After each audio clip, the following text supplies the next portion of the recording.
ये साल 1946 की इब्तदा थी। फ़लस्तीन के ग़र्ब उर्दून के इलाके में कुछ चरवाहे अपनी बकरियां चरा रहे थे। पास में कुमरान तहज़ीब का इलाका था जहां कुछ गारें थीं। चरवाहों ने वक्त गुजारने के लिए आसपास पत्थर फेंकना शुरू कर दिया। उनमें से एक पत्थर खाई में मौजूद एक गार के अंदर गया, जहां से एक तेज़ आवाज़ आई जैसे गुफा के अंदर कुछ टूट गया हो। चरवाहे गार के अंदर गए तो उन्हें कदीम ज़माने के कुछ मिट्टी के बर्तन मिले जिनके अंदर हज़ारों साल पुराने स्क्रिप्ट और तहरीरें मौजूद थीं जो चमड़े और कागज़ों पर लिखी हुई थी। आसपास के इलाकों को जब आर्कियोलॉजिस्ट ने तलाश किया तो वहाँ 900 कदीम तख्तियाँ पाई गईं जिन्हें आज बुक ऑफ इनॉक कहते हैं। ये किताब तारीख़ इंसानी की अजीबो-गरीब और बिल्कुल अलग कहानी बयान करती है जिसमें तूफ़ान नूह तक की इंसानी तारीख़ लिखी है, जिनमें ख़ास तरह के मखलूक़ात का जिक्र है। ये किताब आखिर किस नबी पर उतरा सहीफ़ा था और इसे बाइबल से अलग क्यों कर दिया गया? आज हम इस वीडियो में इस पुरअसरार किताब के मुतालिक सब कुछ जानेंगे।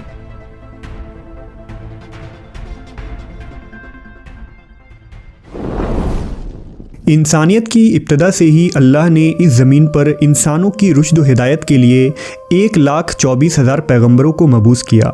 उनमें से कुछ पैगंबरों पर किताबें और सहीफ़े नाजिल हुई जिनमें तौरेत, इंजील और ज़बूर शामिल है, जिन्हें आज बाइबल के नाम से एक जगह जमा कर दिया गया है। उनमें अल्लाह का फरमान, पैगंबरों के अक़वाल, तारीख़ और मनाजात लिखी हैं।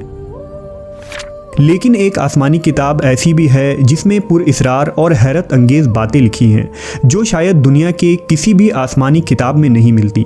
यही वजह है कि बाइबल के उलमा ने इस किताब को और इसकी आयतों को बाइबल से अलग कर दिया है। इस किताब का नाम किताब हन्नोक यानी बुक ऑफ इनॉक है। ये किताब इनॉक या पैगंबर हन्नूक पर नाजिल हुई थी, जिन्हें इस्लाम में हज़रत इदरीस अलैहिस्सलाम के नाम से ज़िक्र किया जाता है। इदरीस अलैहिस्सलाम अल्लाह के तीसरे नबी थे जो आदम अलैहिस्सलाम और शीस अलैहिस्सलाम के बाद नबूवत के जलीलुल क़द्र मनसब पर फाइज हुए। मवर्रखीन ने लिखा है कि आपकी पैदाइश बाबिल यानी इराक या मिस्र के इलाके मनफ में हुई थी। इदरीस अलैहिस्सलाम यारिद के बेटे थे जो आदम अलैहिस्सलाम के 7वें नस्ल से ताल्लुक़ रखते थे और हज़रत नूह के परदादा थे। जबकि सुमेरी तख्तियों में कुंदा तारीख़ ये बताती है कि इनॉक एक अजीम बादशाह और आलिम थे जिन्होंने सबसे पहले लिखने पढ़ने की इब्तदा की थी। हन्नोक की किताब इंसानी तारीख़ की एक अजीबो-गरीब दास्तान को बयान करती है जिसके मुताबिक खुदावंद खुदा ने वॉचर्स यानी फॉलन एंजल्स को इस ज़मीन पर गिराया था जिनका सरदार शामियाज़ा था। ये हज़ारों साल पहले की बात थी। वो अपने 199 साथियों के साथ कोहे हरमन पर उतरा और उन्होंने ये अहद किया कि हम इंसानों की बेटियों से जिनसी ताल्लुकात कायम करेंगे। वॉचर्स दरअसल खुदा के फरिश्ते थे जिन्हें इंसानों की निगरानी के लिए भेजा गया था, लेकिन वक्त गुजरने के साथ ये ज़मीन पर रहने वाली हसीन औरतों के इश्क में मुब्तला हो गए। ये इंसानी औरतों के लंबे और हसीन बालों की तरफ माइल होने लगे।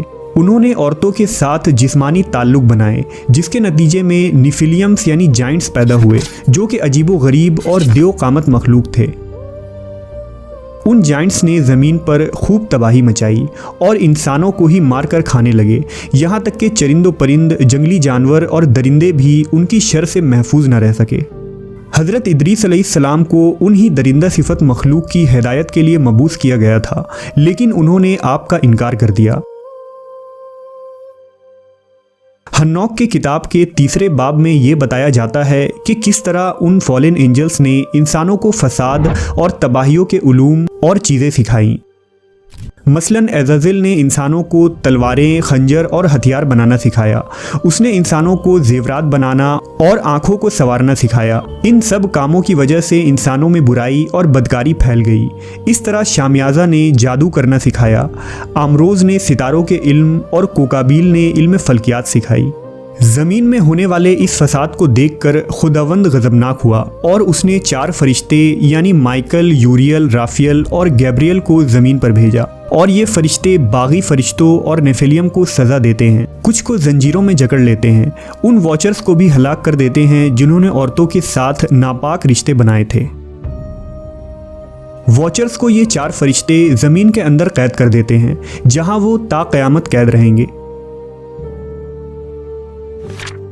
कहा जाता है कि इदरीस अलैहिस्सलाम को अल्लाह की तरफ से ये कुदरत दिया गया था कि वो ज़ेरे ज़मीन दुनिया में भी जा सकते थे। किताब हन्नौक में ये भी बताया गया है कि किस तरह इदरीस अलैहिस्सलाम फरिश्तों के परों पर सवार होकर उड़ते थे और आसमान से दुनिया और पहाड़ को देखा करते थे। हन्नौक के गुजारिश करने के बावजूद खुदावंद ने फैसला किया था कि ज़मीन पर एक अजीम सैलाब आएगा जिससे तमाम निफिलियम और द्योकामत मखलूक ख़त्म हो जाएंगी और ज़मीन को उनके वजूद से पाक कर दिया जाएगा। लिहाजा इदरीस अलैहिस्सलाम के पोते हज़रत नूह के ज़माने में ये अज़ाब आया जिसमें तमाम देव और निफिलियम्स को हलाक कर दिया गया और हज़रत नूह ने जिन पाक मखलूक़ात को अपनी कश्ती में सवार किया था वो बाकी बचे, जिनसे दुनिया में दोबारा इंसानियत की इब्तिदा हुई। अब सवाल ये उठता है कि फॉलन एंजल्स जो कि अल्लाह के फ़रिश्ते थे वो नाफरमान कैसे हो गए, जबकि इस्लामी अकायद ये कहती है कि फ़रिश्ते कभी खुदा की नाफरमानी नहीं करते। दरअसल यहूदियत और नसरानियत के मुताबिक फ़रिश्ते भी नाफरमानी कर सकते हैं, जो कि एक बातिल अकीदा है। लिहाजा गुमान किया जाता है कि फॉलन एंजल्स कोई फरिश्ते नहीं बल्कि जिन थे, जिन्हें नाफरमानी के सबब इस ज़मीन पर गिरा दिया गया था और जिन्हें अहले किताब ने फरिश्ता बनाकर पेश कर दिया। जबकि दूसरा नज़रिया ये है कि वो वॉचर्स कोई आसमानी मखलूक थी, जैसा कि हज़ारों साल पुराने कदीम सुमेरी तहजीब के तख्तियों में भी उन वॉचर्स का जिक्र मिलता है, जिन्हें सुमेरी अक़वाम अनुनाकी का नाम दिया करते थे। उन तख्तियों के मुताबिक अनुनाकी आसमान से इस ज़मीन पर आए थे और ये इंसानों से टेक्नोलॉजी के एतबार से काफ़ी तरक्की याफ्ता थे, जिन्होंने इंसानियत को कई इल्म और तकनीक सिखाए, लेकिन उन्होंने जब ज़मीन पर फसाद मचाया तो उन्हें हलाक कर दिया गया। मुमकिन हो कि वो वॉचर्स या अनुनाकी किसी दूसरे सैयारे से इस ज़मीन पर आए थे और जिनकी तरफ इदरीस अलैहिस्सलाम को भेजा गया था, लेकिन जब उन्होंने आपका इनकार किया तो उन्हें ज़मीन के अंदर कैद कर दिया गया और उनकी नापाक नस्लों और औलादों का तूफ़ान नूह के ज़रिए सफाया किया गया।